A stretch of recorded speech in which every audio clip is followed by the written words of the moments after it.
किशनपुर पहाड़ियों के बीच बसा एक सुंदर सा गांव है, जहां पर रघु नाम का एक गरीब किसान और उसकी पत्नी रहते थे।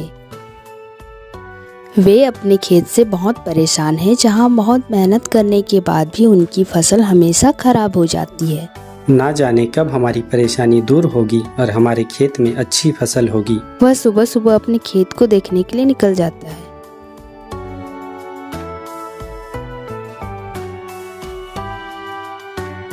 रास्ते में सभी के खेतों के धानों को देखकर वह सोचता है कि उसके भी खेतों में धान अच्छा हुआ होगा, परंतु वह अपने खेत पहुंचकर देखता है, हे भगवान, ये हमारे फसल के साथ क्या हो गया? कल तक तो ठीक था और आज पूरे फसल खराब हो गए।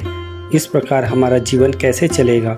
हम तो बर्बाद हो गए। हर बार हमारे साथ यही होता है। उसका पड़ोसी धनीराम उसे रोता देखते हुए आता है और उससे कहता है, राम राम रघु भाई, तुम क्यों रो रहे हो? कोई परेशानी है तो बताओ।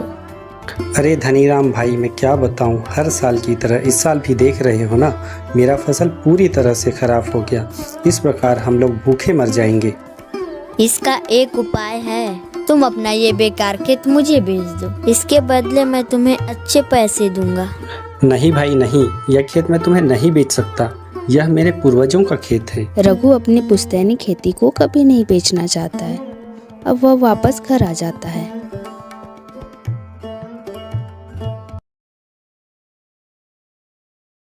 घर आकर वह अपनी पत्नी को बताता है कि इस बार भी उनकी ही फसल खराब हो गई। इस बार भी हमारी फसल बर्बाद हो गई।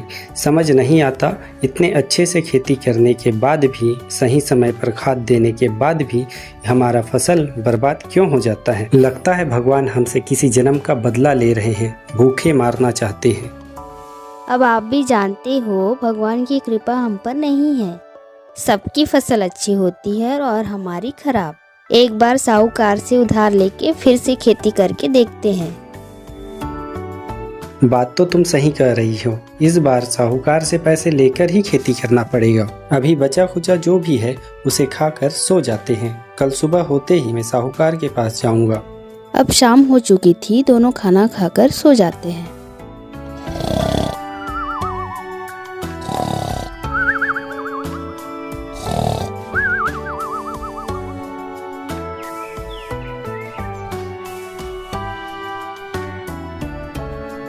सुबह होते ही रघु साहूकार के पास पैसे उधारी लेने के लिए सोचता है। सुनो, अभी घर में जो कुछ है उससे तुम अपना खाना बना लो। मैं अभी साहूकार के पास से जाकर आता हूँ और खेती के लिए कुछ उधारी में पैसे लेकर आऊंगा। वह अब साहूकार के पास जाने के लिए निकलता है।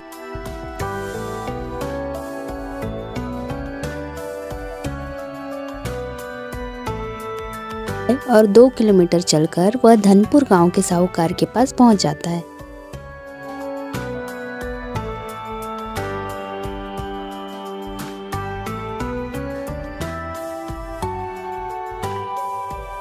साहूकार जी नमस्कार, मैं रामू किशनपुर गांव से आया हूं। आपके पास बहुत उम्मीद लेकर आया हूं कि आप मेरी मदद करेंगे। इस बार मेरी फसल पूरी तरह से खराब हो चुकी है। ठीक है, मैं तुम्हें उधार दे सकता हूँ, लेकिन मैं केवल उन्हीं को उधार देता हूँ जो मेरे पास अपनी कीमती सामान जमानत के तौर पे जमा करते हैं। अगर तुम्हारे पास कुछ कीमती सामान है जिसे मेरे पास तुम गिरवी रख सको तो मैं तुम्हें पैसे दे दूंगा। मेरे पास तो खेत के कागजात ही हैं, इसे ही आप गिरवी रख लो।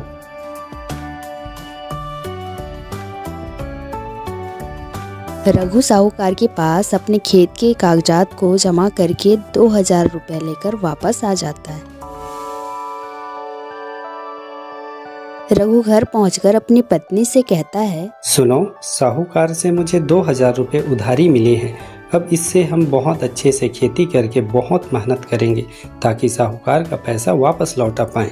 सुबह होते ही मैं खेत चला जाऊंगा।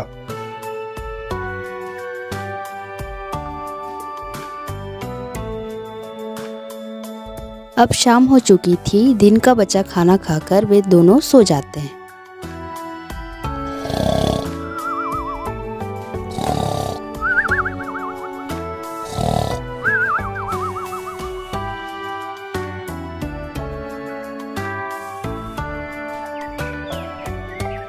सुबह जल्दी उठकर रघु अपनी पत्नी से कहता है, मैं बैल लेकर खेत जा रहा हूँ और वहीं से शहर जाकर अच्छे बीज और अच्छे खाद लाकर शाम तक खेतों में डालकर वापस आऊँगा। तुम मेरा इंतज़ार मत करना। ठीक है, आप खेत से हो आइए। रघु बैल और हल लेकर खेती करने के लिए निकल जाता है। हुर हुर छे छे छे छे छे छे, हुर हुर हुर छे छे छे छे छे छे, हुर।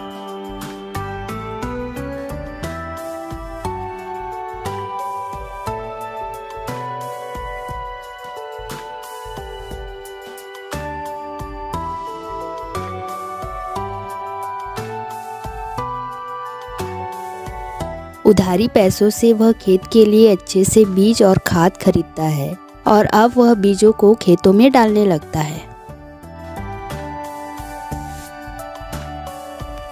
खेतों में दिन भर मेहनत करके वह शाम को घर वापस लौटता है।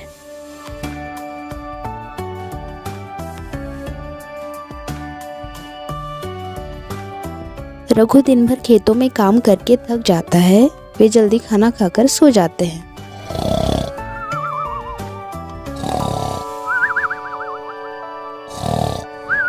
लेकिन उसी रात बारिश हो जाती है।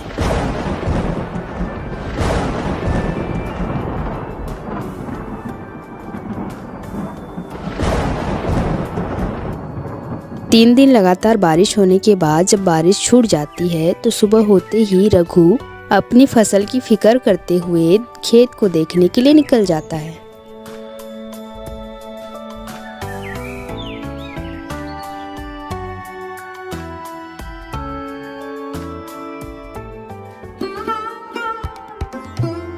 हे राम, इस बार भी हमारे फसलों को क्या हुआ? पूरे फसल बर्बाद हो गए। इससे बेहतर तो मौत ही आ जाए। हर बार की तरह उसकी फसल खराब हो चुकी थी। अब अपनी पत्नी को मैं क्या कहूँगा? उधारी लेकर खेती करने के बाद भी फसल खराब हो गए।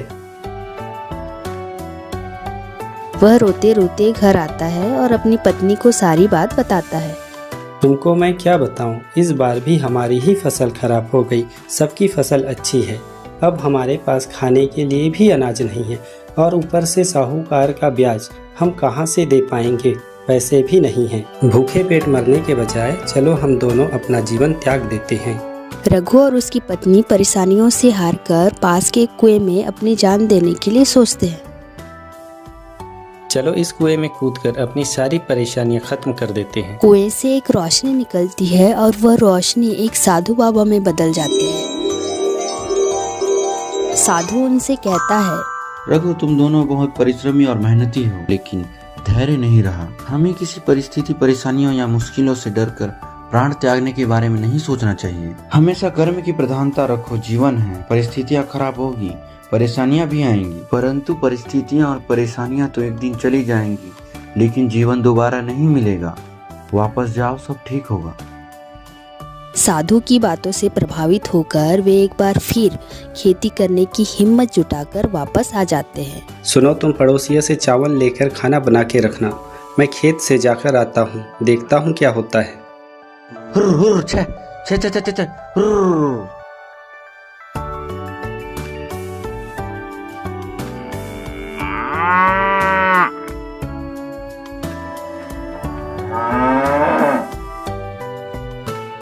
खेत में रघु हल चला ही रहा था कि हल जमीन में किसी चीज से अटक जाती है। अरे यह हल किससे अटक गया? अरे यह हल कैसे अटक गया? जमीन के नीचे कुछ पत्थर आ गया है क्या? ऐसे में तो मेरा हल टूट जाएगा। अरे जमीन के नीचे तो कुछ बक्सा दिखाई दे रहा है। क्या उसमें कुछ खजाना हो सकता है? वह उस बक्से को निकालता है और सोचता है कि इसमें उसके पूर्वजों का कोई धन हो सकता है। अरे ये क्या? इसमें तो सिर्फ एक धान का बीज है। इसका मैं क्या करूंगा? मेरे भाग्य की तरह ये बक्सा भी खाली ही है। उदास होकर वह धान के बीज को वहीं फेंककर वापस घर आ जाता है। शाम हो रही है, घर चला जाता हूँ।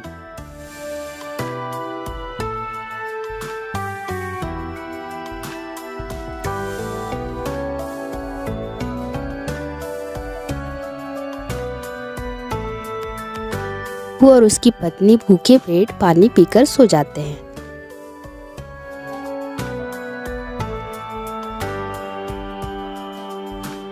सुबह सुबह घर के बाहर से आवाज आता है। अरे रघु भाई, बाहर आओ। तुमने अपने खेत के साथ क्या किया है? वहाँ सारा गांव जमा हुआ है। अरे धनीराम भाई, क्या हुआ? मेरे खेत का फसल फिर से बर्बाद हो गया क्या? चलो चलो चलो, क्या हुआ देखते हैं। रघु और उसकी पत्नी जब खेत में जाकर देखते हैं तो उनके पूरे खेत में सोने की धान लगी हुई थी। अब उनकी गरीबी मिटने वाली थी। मन ही मन वे कुएं वाले साधु जी को शुक्रिया कहते हैं। मोरल ऑफ द स्टोरी, हमें अपने प्राण त्यागने के बारे में नहीं सोचना चाहिए, क्योंकि परेशानियां तो हैं, खत्म हो जाएंगी। तो दोस्तों, ऐसी ही कहानियों के लिए लाइक, सब्सक्राइब और कमेंट करें। धन्यवाद।